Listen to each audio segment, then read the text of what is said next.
এক রাজ্যে ছিল এক রাজা, নাম তার রাজেশ্বর। তিনি এতটাই অলস ছিলেন যে রাজা না হয়ে যদি হতো খাটনি এড়ানো প্রতিযোগিতা, তাহলে সোনা, রূপা, তামা সব পদক জিতে আসতেন।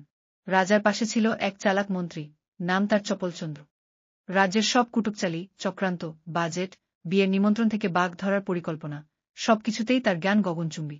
একদিন রাজা হঠাৎ বলে বসলেন, মন্ত্রী, আমি রাজত্বে হাঁপিয়ে গেছি। শুধু খাওয়া, ঘুম আর সিংহাসনে বসে বসে ঢেকুর তোলা, এটা কোনো কাজ হলো? মন্ত্রী মাথা চুলকে বলল, রাজা মশাই, আপনার কাজ তো আমিই করছি। আপনি শুধু পায়খানার সময় ওই বলে দরজা লাগাতে বলেন। রাজা বললেন, তাহলে আর দেরি কি? তুমি রাজা হও, আমি বাকি জীবন হুকুম দেব না, শুধু হেঁচকি তুলব।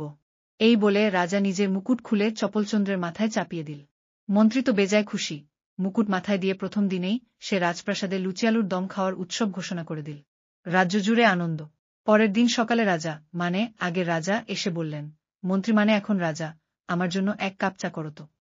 নতুন রাজা চপলচন্দ্র বললেন, রাজা তো তুমি ছিলে, এখন তুমি প্রাক্তন। প্রাক্তনের জন্য চা বরাদ্দ নেই, শুধু বিস্কুট। তারপর থেকে রাজ্যে নিয়ম হল, যেই বেশি কাজ করে সেই রাজা।